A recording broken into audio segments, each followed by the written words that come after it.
Hola, estamos en una emisión más del canal Psicología, Educación y Seguridad. El día de hoy me siento también muy contento con la psicóloga Gaby. Ahorita voy a presentarla y, bueno, van a conocer parte de lo que ella está realizando. Es la psicóloga Gabriela Caiza, es psicóloga clínica por la Universidad de las Américas, tiene un diplomado en psicoterapia basada en evidencia en Neurocorp, un diplomado especializado en terapias conductuales y contextuales por ITECTOC. Es directora de la Fundación Cápsulas Biopsico, Bienestar Biopsicosocial, directora del proyecto Bienestar Psicológico Integral, Cápsulas BPI, facilitadora en talleres, conferencias y seminarios, y es presentadora en el segmento de salud emocional en EFINED TV. Muy bien, un gusto tenerte aquí, colega. Bueno, primero que nada, muchísimas gracias por el espacio. Es importante siempre de todos los medios posible hablar sobre varios temas de lo que es la salud mental, la psicología y que este tipo de contenido puede llegar a muchas personas y que cada aporte de los profesionales que se hagan desde este lugar puedan servir a alguien. Entonces, no prometo que sean quizás perfectos, pero sí intentar que sean de calidad, que les pueda gustar y que sobre todo sea en función del beneficio y también considero yo que es una manera de militar y de difundir sobre psicología y sobre todo basada en evidencia. Perfecto. Miren que estuve revisando el trabajo que lleva la psicóloga Gaby. Ahora sí que ella está en Ecuador y parece que su trabajo es muy, muy influyente, tiene mucha influencia. Hay mucho movimiento en su página de internet y pues bueno, estoy muy contento de que esté aquí con nosotros y vamos a conocer un poco más de ti, psicóloga Gaby, si nos puedes hablar un poco acerca de tus valores personales y profesionales que han guiado tu práctica clínica y tu práctica también profesional. Bueno, yo te cuento un poco que dentro de lo que son mis valores personales, que siempre me mantienen como agarrada a mi norte, está en este sentido mi parte espiritual. Yo creo mucho en Dios. Segundo, parte de mis valores es mi familia, mis amigos, la ayuda y la labor social que realizo, siempre este compromiso con la comunidad. Y desde mi parte profesional, siempre yo creo que está más bien esta parte de la responsabilidad de llevar una psicología humanizada, comunitaria, pero sobre todo con este enfoque de que se pueda visibilizar y que también puedas tú compartir estos conocimientos y sobre todo que nunca dejes de estar aprendiendo. Entonces creo que eso ha sido algo muy importante que me ha ayudado tanto en mi vida personal como en mi vida profesional, pero esos son los valores que para mí son muy importantes y que siempre me rescatan como cuando hay algún momento de declive. Son los que me sacan. Ok, me parece muy integral esto que nos estás comentando, ¿no? Porque nos hablas desde una mirada profesional, pero también conocerte un poco más de forma personal. Bueno, vamos en este caso a dialogar y pues la psicóloga Gaby nos va a comentar acerca del tema de depresión y el suicidio. Es un tema fundamental, algo muy importante y muy interesante. Y pues un poco antes de que empezáramos la grabación de esa entrevista que seguramente les va a gustar a muchos, ella me comentaba que es un tanto más práctica, menciona algunos ejemplos y va, pues obviamente a comentar y a precisar algunos temas, pero tomando en consideración cuestiones prácticas, ¿no? Entonces, me gustaría iniciar con que nos comentes algunos aspectos sobre la depresión, lo que tú creas que en su momento influye para que las personas entren en esta situación de depresión. Bueno, yo creo que cuando nosotros hablamos de depresión, pareciera que todos lo conociéramos por el concepto, ¿no? Actualmente se habla y se escucha luego de la pandemia, en la terminología ansiedad, salud mental y depresión empezaron a sonarse. Sin embargo, pese que a veces lo nombramos mucho, los desconocemos muy poco. e incluso se utiliza siempre como un cliché, o sea, siempre la palabra de estoy depresivo, estoy así, entonces como una palabra del cotidiano, ¿no? Que nosotros a veces no alcanzamos un poco más bien a entender, pero yo creo que es importante ir estudiándolo un poco más y sobre todo sensibilizando, psicoeducando, tanto de la parte profesional que per se ya debe estar este conocimiento ahí, pero sobre todo a la comunidad y a las personas que desconocen. Entonces, esta mirada un poco el tema de la depresión es algo que siempre está presente y posiblemente en algún momento las personas tenemos episodios depresivos, de sentirnos tristes, de tener anedonia, de que no querer hacer varias cosas, de sentir irritabilidad, de no querer comer. Y creo que cuando nosotros no podemos ir identificando estas cosas, se van sumando, porque la depresión es multicausal, multifactorial y depende de muchos aspectos del contexto, que si es que claramente no vamos viendo las cosas, podemos hacer que estas cosas se vayan como creciendo, ¿no? Y es como ir llenando un frasquito, ¿no? De varias situaciones, que no hayamos podido manejarlas de una manera adecuada, y ahí viene nuestra historia de aprendizaje, de incluso cómo nosotros vimos que en casa se manejan incluso duelos, se manejan situaciones de las cuales implican diverso sufrimiento, ¿no? Que forma parte de la vida.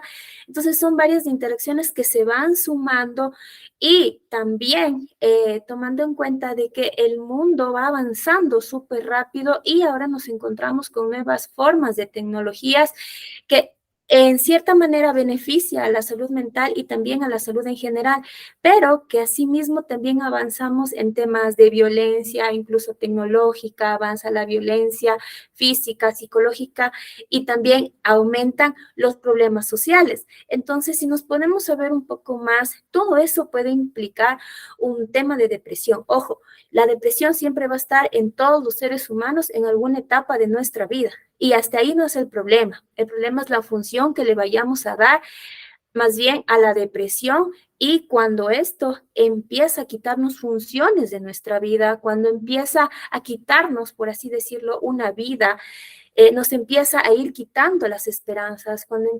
empezamos a ver como que la vida se empieza a ver como en blanco y negro, y ahí creo que vamos a entrar un poco, es un problema un poco mayor. Entonces, creo que hay que entender que esto es un tema súper amplio, pero que no hay que, bueno, voy a usar un poco este término, como que no hay que satanizar tampoco al tema de la depresión, ni tampoco entrar en pánico si hemos tenido, por ejemplo, un duelo. Lo más probable, o una pérdida, lo más probable es que vamos a tener, al menos por una semana, que experimentar la sintomatología que suele darse en la depresión. Ahora, cuando de esta manera siempre se va sumando y seguimos resolviendo de la misma forma a la depresión, eso posiblemente nos va a llegar a una complicación. Y ahora, lo que pasa con esto es que ante el desconocimiento nos genera una confusión por lo siguiente, porque siempre estamos, nuestra mente, quiero o no, siempre está en el pasado y dice, yo antes no era así, yo antes podía con esto, antes lo resolvía de esta manera,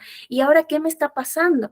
Entonces empezamos luego a sumar otro tipo de cosas, entendiendo también que la depresión básicamente también forma parte de un estado anímico, es parte de un estado anímico, es un trastorno del estado de ánimo, como digo, que todos los atravesamos, pero que se va configurando de diferentes formas dependiendo de la historia de aprendizaje de cada ser humano.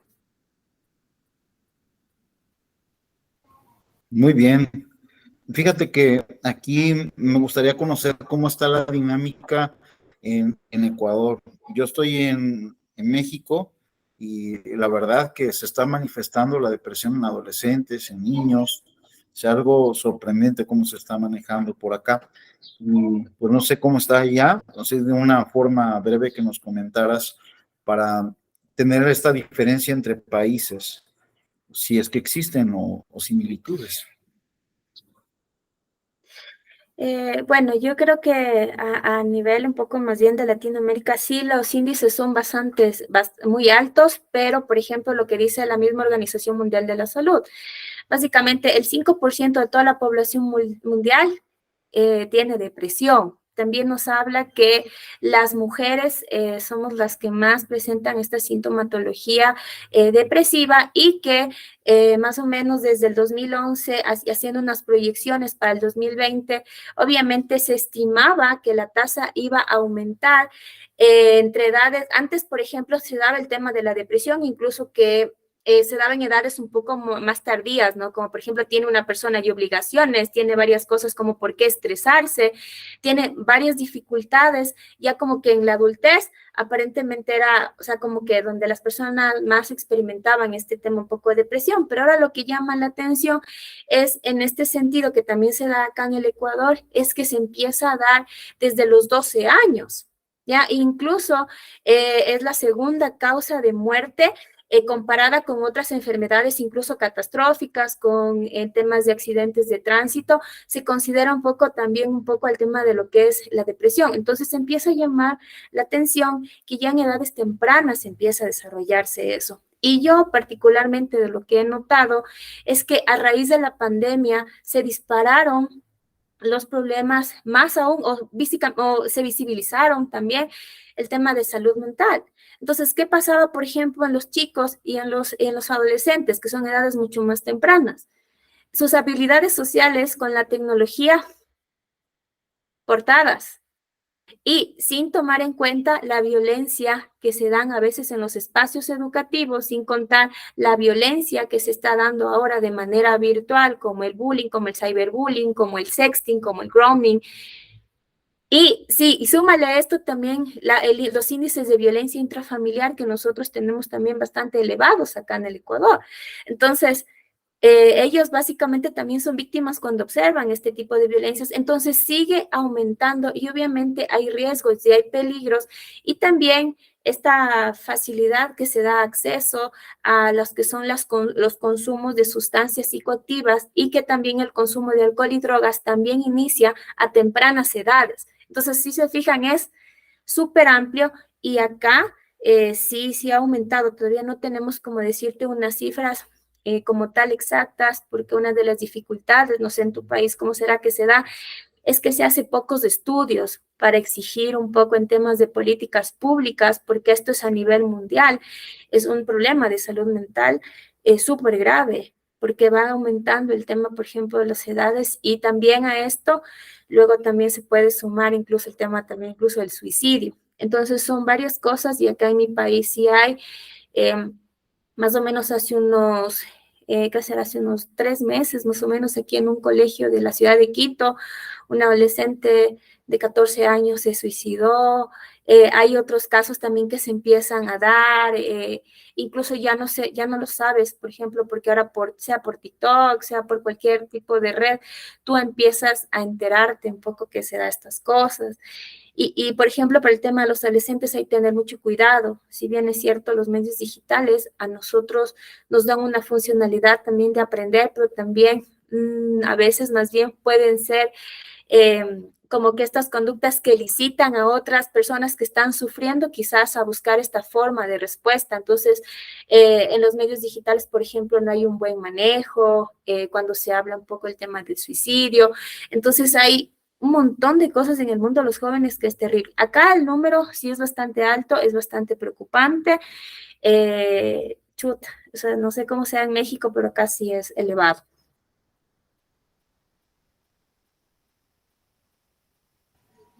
Es algo muy interesante porque igual como tenemos algunos colegas que visitan el canal de diferentes países, es bueno hacer estas comparaciones. Y bueno, ¿cuál es la relación que, si es que existe, entre la depresión y el suicidio, de acuerdo a lo que tú creas? ¿Crees que sí hay una relación entre estas dos situaciones, la depresión y el riesgo suicida? Uh-huh. Claro que sí, o sea, a ver, bueno, el suicidio es más o menos así como mi mano, ¿no? van a existir diferentes factores. Entonces, en uno puede ser alguien el consumo de sustancias psicoactivas, el otro una extrema, no sé, pobreza, en otras específicamente esta sintomatología, por ejemplo, depresión, en otras las personas que están con este trastorno TLP y, bueno, no sé, bipolaridad y cosas así, ¿no? Y bulimia y todos estos trastornos de alimentación que finalmente terminan teniendo un componente de conducta suicida también. Ahora, en el caso también de lo que es la depresión, está bastante ligada, porque uno de los componentes que más presente se ve en la depresión es este no tener un sentido de la vida, o sea, ver la vida en blanco y negro y estar en anedonia, es decir, automáticamente anular este placer de que algo te agrade, de que algo te parezca bonito, sino es como estar en blanco. O sea, es un papel en blanco que no se le ve una pizca de color, entonces se ve un poco así. Entonces, claro que está bastante relacionado, porque empiezas a desesperanzarte y por lo general en las personas que tienen depresión empiezan a sentirse mal de por qué otras personas sí pueden disfrutar de la vida y por qué tú no, qué es la dificultad que tú tienes. Entonces empiezan a entrar en mayor frustración y poca tolerancia y pocas habilidades también para poder responder. El sufrimiento que ellos tienen se hace mucho más grande. Entonces estás en un sufrimiento constante donde definitivamente se pierde el sentido de la vida. Entonces, no le ves un tono de color. O sea, yo leía por ahí incluso un escrito que decía, así tú tengas casa, esté tu familia contigo, cuando la depresión llega, así tengas todos estos componentes, básicamente la depresión es como ponerte unas gafas que están ahí, que por más que tú no puedas encontrar una solución de encontrar el cómo quitarte estas gafas para poder observar de una manera diferente, esas gafas te van a hacer ver de la manera que ya están diseñadas. O sea, más o menos así funciona un poco también la depresión. Entonces, claro que está totalmente ligado. No en un 100%, pero como digo, como todo es multicausal y multifactorial, dentro del suicidio sí es uno de los componentes que deja bastante el tema de la depresión. Excelente. Y que hay bastantes investigaciones que han estudiado esto. O sea, si existe una relación entre lo que es las conductas de depresión y el riesgo suicida. Y como atinadamente nos comentas, es un componente muy importante y qué bueno que también hayas elegido este tema porque yo creo que es relevante para toda la población, que a veces no saben cómo, vamos a decir, regular sus emociones de una forma adecuada y eso pues puede precipitar o elicitar el hecho de que vengan estos impulsos de pues hacerse daño, autolesión, cutting, todo esto. Muy bien. Ahora, ¿qué puede hacer la población para prevenir estos problemas psicológicos? La depresión y Bueno, el yo creo que suicidio. esto es una cosa. Sí, bueno, yo creo que en esto sí o sea, es bastante amplio. Como hay un datito que se me había pasado a decirte, como por ejemplo, cuando nosotros estamos hablando de depresión, las mujeres puntuamos, o hay estudios que dicen que las mujeres tenemos, se puede decir, de manera general, un poco más esta conducta más bien depresiva, o sea, de que exista depresión. Pero lo loco de esto es que en cambio los índices de suicidio se dan más hacia los hombres. Entonces, yo creo que también es un poco por ese lado también más bien cuestionarnos, porque es un ejercicio súper fácil. Tú andas a un centro de salud o un hospital, la población que tú ves que va más al médico son las mujeres que los hombres, ¿ya? Entonces, yo creo que un poco desde ahí. Segundo, yo creo que también esto es un tema de política pública a la cual le compete también un poco los gobiernos, porque yo creo que es un poco de quitar de lado que no siempre la salud mental va a ser la salvadora ni del suicidio ni la de depresión, porque esto tiene que ser visto desde un enfoque biopsicosocial. Entonces, donde todos formamos parte de la ayuda a este problema y directamente trabajarlo un poco más bien de manera más integral. Entonces, por ejemplo, una persona que no tiene acceso a sus necesidades básicas como son la salud, la educación, a una vivienda, a un trabajo. ¿De qué le sirve hacer psicoterapia si sus disparadores están en otras necesidades? Entonces, creo que también es un poco también replantearnos eso, y en eso sí, a lo mejor alguien no esté de acuerdo conmigo, pero es mi manera de pensar. A veces también a la psicología se la vende como que va a ser la salvación y que ya hablemos de psicología. No, nosotros formamos una parte de un todo. Entonces, no es que porque vayamos a alguien a trabajar directamente en psicoterapia, posiblemente incluso ni siquiera podamos ser de ayuda, porque yo puedo hacer un espacio de contención, pero a lo mejor yo no voy a poderte llevar una canasta de alimentos a casa. Entonces, ahí viene un poco lo interesante de nosotros como profesionales, identificar específicamente cuál es el contexto en el que se va desarrollando tanto esta sintomatología depresiva como esto que nos va a llevar a la conducta suicida. Entonces, la primera cosa es entender esto. Lo segundo que a veces yo también me cuestiono un poco es que muchas de las veces a nosotros en la academia nos habla mucho de la salud mental, al menos los psicólogos, y que sí, y que este otro. Al menos en mi caso, directamente no he visto como que de una manera experiencial se haya trabajado como en salud mental, como entre nosotros mismos. Entonces, ojo, otra cosa muy importante, yo puedo saber toda la teoría del mundo y puedo ser excelente y muy bueno en eso, pero si en la práctica yo tengo una dificultad, o sea, es como tener un contenido que no puede sostenerse en otro. Entonces, por eso también a veces yo invito también un poco a los psicólogos a hacer estos trabajos más bien de campo. O sea, las personas que, donde tú, yo por ejemplo, a veces voy a comunidades, voy a temas de espacios, porque te permite ver cómo es la dinámica de la conducta y cómo incluso estas personas van construyendo estas formas de resiliencia que se llaman, estas formas también de entender el sufrimiento que a ti te dan un poco más de norte y de herramientas.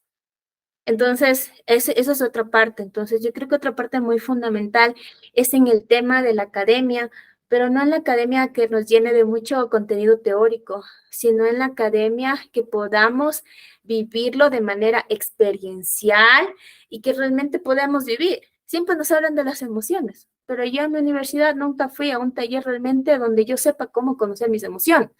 Me quedé con las básicas. Ya después sabía cómo funcionaba, aunque me lo pudieron haber dicho quizás de manera teórica, pero yo creo que se fusiona un poco el conocimiento teórico cuando tú lo experimentas, o sea, desde la experiencia de cómo tú aprendes a esto. Entonces, lo primero que nada, también un poco cuidar la salud mental de los psicólogos en la misma academia. Hay muchos psicólogos que tienen ideas de intentos suicidas,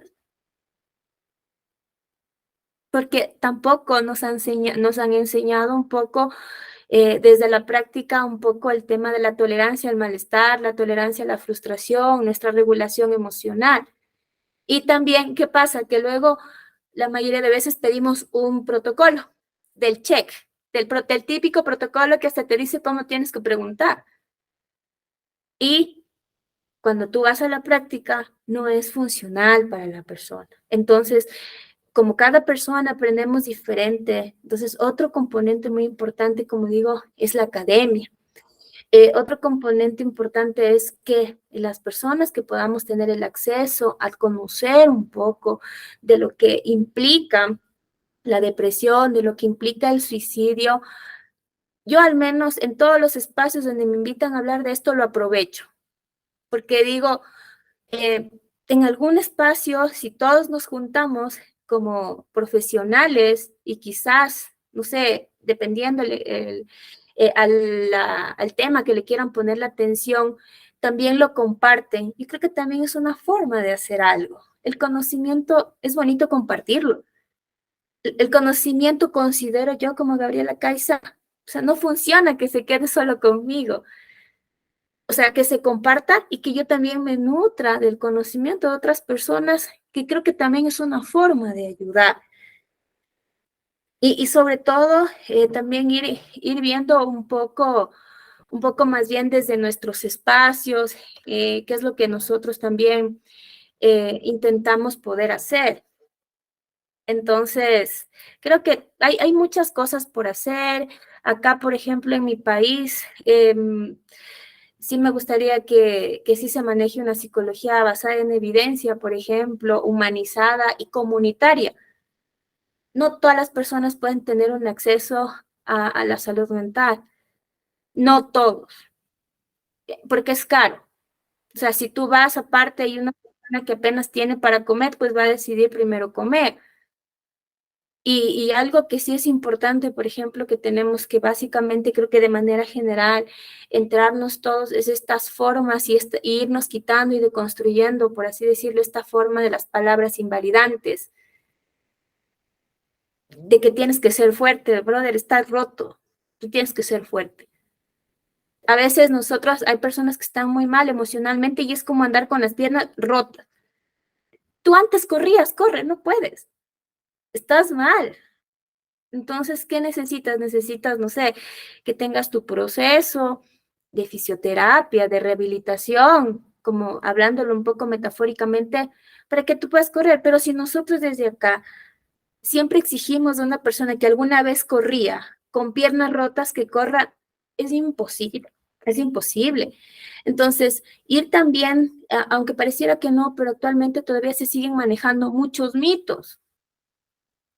Ya, muchos mitos como el que si hablar de suicidio, a lo mejor tú estás solicitando a que la persona se quite la vida.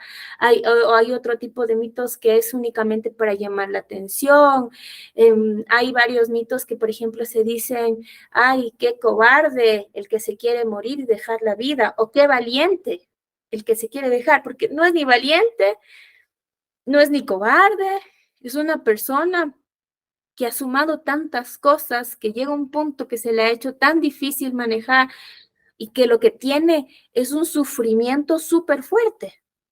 Entonces, nosotros nos asustamos si vemos a alguien en la calle, no sé, o sea, como saliéndole sangre. Todo el mundo llama enseguida al 911, hace, uy, nos asusta. Pero y a las personas que a veces estamos tristes y no nos maquillamos, o sea, al contrario, nos caen encima, estás feísima. Por ejemplo, mira, no hay esa misma respuesta. Entonces tú a un amigo le puedes contar, oye, chuta, ¿sabes qué? No sé, me duele aquí, me duele la cabeza, me duele el estómago, me duele tantas cosas. Tú lo cuentas tan lindo, pero tampoco andas por la vida diciendo, ¿sabes qué? No le encuentro sentido a la vida. Porque lo primero que te dice el contexto es, ay, no seas tonto. Mira todo lo que tienes para ser feliz. Pero no se trata en lo que yo tengo, sino se trata en cómo yo observo desde mis propios ojos el sentirme bien. Entonces, hay muchas cosas que definitivamente, primero, yo creo que tendríamos que cuestionarnos como profesionales y segundo, no dejar de movernos. O sea, por ejemplo, el espacio que tú vas sacando está bien. Si puedes ir a hacerlo en otro espacio, hazlo. O sea, yo creo que entre más, así sea, que no llegues a 1000, pero que al menos llegues a una persona es importante. Y que nosotros también como terapeutas no le tengamos miedo, estudiamos bien esto, porque trabajar con conducta suicida te asusta. ¿Por qué? Porque viene la culpa y te dice, ¿y si se mata? Y yo ahora, no, mejor no quiero, por el miedo a pensar que es por tu culpa. Entonces, viene otro componente. Entonces, para tener seguridad, incluso en el trabajo, también vienen nosotros trabajar la parte radical. Hay cosas de tu trabajo que tú vas a intentar hacer, pero hay una persona que lleva, no sé, 30 años con esa conducta y con esa idea y que ha sido difícil sacarla y tú a veces llevas apenas 4 horas intentando recabar todos tus datos para poder hacer un buen análisis funcional, para saber cuáles son sus conductas operantes, respondientes, consecuentes, los mantenedores, para poderlos entender. Entonces creo que también es un poco que nosotros como profesionales, o sea, le bajemos un poco también a trabajar nuestros miedos, a trabajar nuestras limitaciones y también a reconocer que si definitivamente esto no es mi habilidad, no se me da, pues busco a alguien que lo maneje mejor y lo derivo. Yo te digo desde mi parte personal, he visto que algunos profesionales de la salud ven a las personas como un número de Excel. Y yo les invito a todos los profesionales, si tú ves a una persona como un número Excel, pues eso no es lo tuyo, algo está pasando. Porque indistintamente de un número Excel, para poder mirar más allá, es saber que las personas que llegan a ti son personas que están sufriendo. Y eso nos da la responsabilidad de saber cuáles son nuestras limitaciones y reconocer que a esta persona, ve, si no está dentro de mi competencia, de mi capacidad para trabajar en este tema en específico, pues lo derivo, porque yo puedo ser muy buena en cualquier otra cosa, pero si este no es mi fuerte, lo derivo y eso no me hace ni un mal profesional ni una mala persona, sino que simplemente nos dedicamos a lo que se nos da mejor y no lastimamos a nadie. Entonces, no sé, bueno, creo que dije un montón de cosas en un ratico. Claro que sí. Vamos, muy, muy bien. No sé si quieras complementar, ya hay algunas cosas que abordaste. ¿Cuál es el papel del psicólogo en la prevención de suicidio? ¿Alguna cuestión que Bueno, que yo quieras creo que precisar? Bueno, yo creo que más bien lo que tiene que hacer más bien en este caso, como te decía anteriormente, es revisar súper bien, estudiar súper bien esto y, por ejemplo, llevar esto, incluso un protocolo que yo manejo es el protocolo de manejo de la crisis suicida y de un plan de seguridad, que es lo primero que tú tienes que hacer, que es un poco enfocarte en el presente, es decir, explorar cuál es el problema, orientar un poco a resolver el problema, a promover la regulación o el cambio también en este sentido, también un poco de la emoción y sobre todo también identificar e intentar reducir, por ejemplo, los factores ambientales de alto riesgo. Entonces, cuando tú llegas a un paciente un poco a tu consulta, ir conversando un poco de estas cosas e ir identificando primero lo que puede haber de riesgo, por ejemplo, reducir la disponibilidad de medios letales, obviamente conversando con la persona y también hacer un plan con la familia para hacer un plan, para hacer una triangulación en este sentido, ¿no? Porque por lo general, las personas que tienen este intento de ideación suicida es básicamente cuando están en un momento de regulación súper alto. Entonces, lo que tenemos que hacer es, en este sentido, quitar, por ejemplo, los medios, siempre incluso proponer en la sesión deshacerse de los mismos o también hablar con algún familiar como para ir quitando esto. Por ejemplo, también ir un poco, a veces se maneja bastante el tema, por ejemplo, lo que es la irreverencia, un poco en el tema de la conducta suicida y preguntarnos específicamente qué es lo que busca resolver la persona. Y claro, desde tus propias competencias también intentar darle una solución, ¿no? Por lo general, la mayoría de respuestas que suelen decirte es que ya no quiero sentirme así, ¿ya? O suelen decirte, es que X persona ya se suicidó y yo quiero estar bien con esa persona. Entonces es un poco a veces, claro, pero ¿y tú has hablado con esa persona? ¿Cómo sabes? ¿Te lo ha dicho? ¿Ha venido ahí y te ha dicho que realmente está bien, está súper bien y resolvió su problema? Entonces, ir haciendo un poco estos cuestionamientos un poco a que se van llevando un poco a su tema de malestar. Y hay que entender cómo funciona el pensamiento, por ejemplo, idea suicida, porque como en algunos casos hay personas que piensan o tienen esta idea suicida y claro, genera una baja de tensión porque ya le estoy dando una posible solución a lo que me está pasando y eso en algún momento puede reducir el malestar. Pero para saber que puedes tener otras opciones, tienes que estar vivo nomás. O sea, que puedes hacer alguna otra cosa para regularte, explicar claramente cómo funcionan las conductas, en este caso privadas de la persona, cuáles son sus reacciones fisiológicas para que ella pueda entender, que pueda identificar en qué momento está sobrepensando y en qué otro momento no ha podido identificar y cómo calmar esta regulación emocional, que es importante hacerlo. Otra cosa dentro del plan, por ejemplo, es aumentar el soporte social. Entonces, siempre se llega un poco a este contacto de decirle incluso al consultante hacer un plan suicida, de conducta suicida, por ejemplo, es de que utilice varios componentes que en el momento de crisis puede usar, una llamada, una forma de regularse, no sé, usando hielo. Y por último, incluso tú también puedes dejar tu número de teléfono, ¿no? Pero, por ejemplo, como yo digo, tu número de teléfono es como el 911. Entonces, no puedes, tienes que ya agotar todos tus recursos para llamar, pero tú también como terapeuta, incluso mencionarle en qué horas podría llamarte, o sea, como para que tampoco siempre vaya directamente contigo, sino que también hacer un poco esta contención de ser necesario si la persona está con esta desregulación y en riesgo. Intentar contactar también con la red personal. Parte de lo que es este tipo de sintomatología, las que más prevalecen son las conductas evitativas. Entonces, es la evitación a la interacción social, la evitación o dejar de hacer todas las cosas que anteriormente a mí me agradaban. Y bueno, ya hay un poco trabajando desde la activación conductual, es irlo acercando nuevamente a las cosas que son importantes, estas personas. Y también, si hay una persona que vive con esta persona que en casa, por ejemplo, también que lo pueda ayudar, porque no es lo mismo que tú le digas a una persona que está con sintomatología depresiva, que tú le digas, ya, pero anda, trota, ya, ¿saben? Eso te dijo el doctor, a decir, vamos, esta semana y de paso vamos conversando. Entonces, un poco por ahí, está bien, vamos juntos a caminar.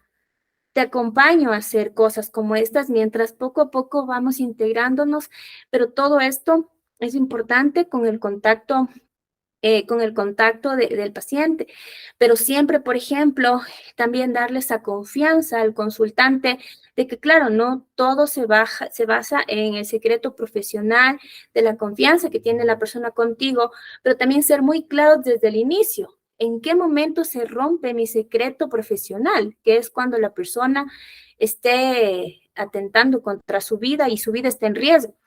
Entonces, en este sentido, pues, que podamos también hacerle esto. Entonces, siempre importante es examinar, ver cuáles son, por ejemplo, incluso cuáles son los eventos disparadores. Entonces, yo puedo estar bien, pero resulta que hay un momento en específico, no sé, un evento disparador puede ser que siempre en la hora del almuerzo haya discusiones.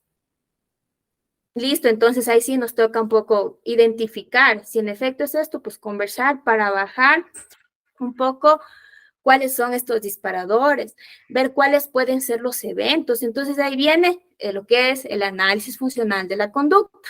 Entonces, revisar qué es lo que pasa en el alrededor de la persona e irlo explicando. Cuando tú le das lógica a la persona y le das esta probabilidad de que si va resolviendo ciertas cosas, obviamente va a bajar de cierta manera un poco también esta angustia porque ya le das, pones un poco más, le estás dando opciones un poco a que hay la posibilidad a unas nuevas formas de solución, no la solución que está buscando, que es la conducta suicida, o sea, suicidarse, sino que hay otras opciones. Entonces, es importante un poco también el manejo, la irreverencia que tú manejes, pero la irreverencia no es ser grosero, sino la irreverencia es descolocar un poco las mismas palabras de la persona. Entonces, algo, por ejemplo, mira que yo, una cosa chiquita que yo uso, por ejemplo, con mis consultantes adolescentes, yo siempre, cuando están así, le digo, ¿cuál es tu artista favorito? No sé, me dicen X artista. Y digo, ¿y cómo es la entrada a un boleto de estos o conciertos? Chuta, es el mejor. Me dice, ¿qué te dice? Dice la fecha, dice en dónde, dice todo. Le digo, ¿qué pasa si tú te vas antes? Posiblemente no encuentres nada. Y claro, obviamente ahí bajamos un poco la expectativa, porque la expectativa es que te van a vender un gran show, más o menos así. Pero si vas antes de la fecha esperada, probablemente no te lleves con esto. Entonces, utilizar un poco estas metáforas o cosas que incluso desde, yo tenía un profesor que nos decía, incluso con el mismo contenido de la persona hay estas metáforas isomórficas, que las usas desde lo mismo que te va contando un poco el consultante en función de sus intereses como para irlo colocando en esto. Entonces, eso, Se puede hacer muchas cosas, pero como te digo, sobre todo reconocer cuánto puedes hacer de ello.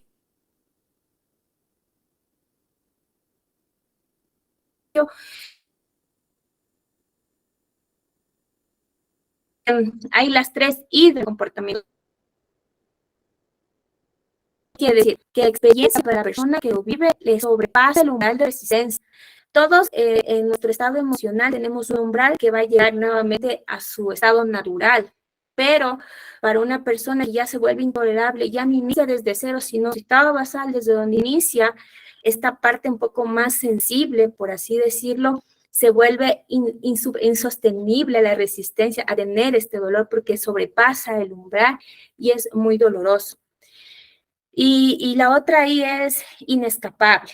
O sea, es entender que la percepción, que la persona que dice que ya ha intentado todas las estrategias de resolución y que aún están ausentes, o sea, que no encuentra una solución a lo que le está pasando porque no lo entiende.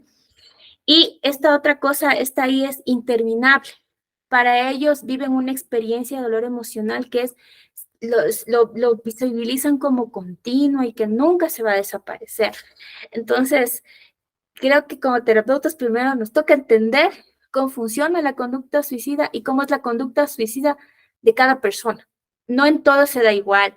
No para esta persona va a ser este disparador, no para esta persona va a ser la misma historia de aprendizaje. Entonces, por eso creo que sí es importante un poco, a veces, si bien es cierto, los manuales nos dan ciertas guías, pero cuando estamos trabajando en esto, no guiarnos tal cual como dice el manual. El manual dice, diga buenos días, de buenos días. El manual dice, pregunta esto.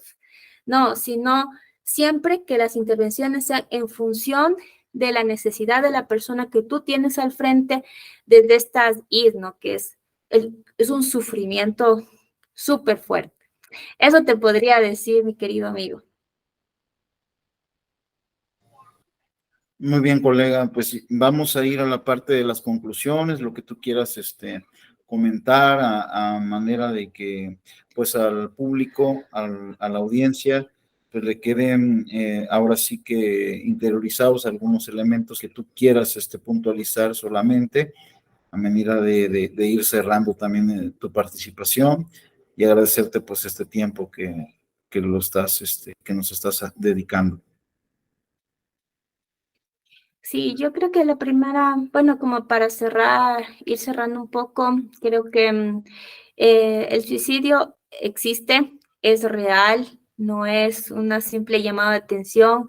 La depresión también está y muchos otros componentes en este aspecto, pero la invitación es a toda la comunidad, a las personas y profesionales que nos miren, es no quedarnos con el conocimiento que tenemos. Por ejemplo, estos espacios que tú sacas de divulgar es bueno porque aprendes. Y ojo, incluso a veces podemos tener errores cuando vamos divulgando cierta información, nos podemos equivocar, pero aún en el error es necesario para que puedas ir mejorando incluso. Pero a veces qué mejor, a veces equivocarse quizás en estos espacios o en tus grupos de estudio, en otro tipo de cosas, que intentar equivocarse menos con un paciente, porque tampoco tenemos toda la verdad absoluta, porque no somos dioses. Hay muchos factores que no siempre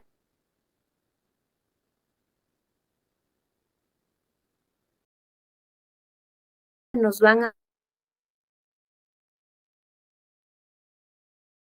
mucha, sino que también somos seres humanos, que también en algún momento nos da miedo como trabajar con la depresión, nos da miedo también trabajar con temas de suicidio y cuando poco a poco lo vamos entendiendo un poco, cuando más información tienes, el miedo se hace más chiquito.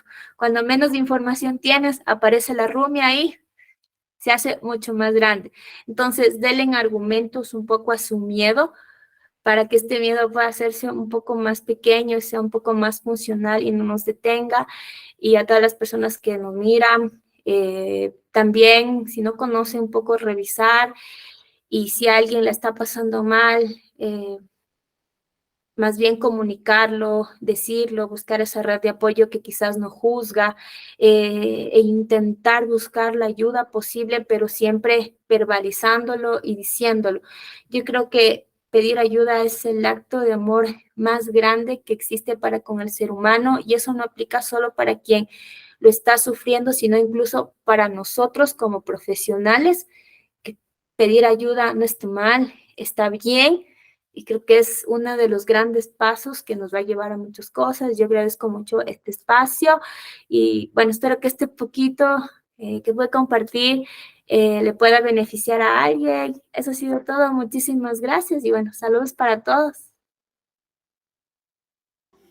Bueno, agradecerte, psicóloga Gaby, por tu tiempo, agradecerte también por todos los conocimientos que pues, aportaste para el canal y para la audiencia. Seguramente van a disfrutar mucho esta entrevista y yo los invito a que sigan a la psicóloga Gabriela Caiza. Ella tiene un trabajo muy bueno y voy a dejar aquí en la caja de los comentarios la información para que ustedes puedan seguirla, puedan ver su trabajo. También ella tiene varios videos en internet que les pueden ser de utilidad. Y de alguna manera, pues esperamos que no sea la última vez que nos apoyes, Gaby. Y Con un todo abrazo gusto, enorme. estamos aquí para Agradecerte eso. mucho por este tiempo que nos permite. Muy bien. Un abrazo grande a Ecuador y también a Perfecto. todos los que nos vean. Cuídense mucho y nos estamos viendo pronto. Gracias.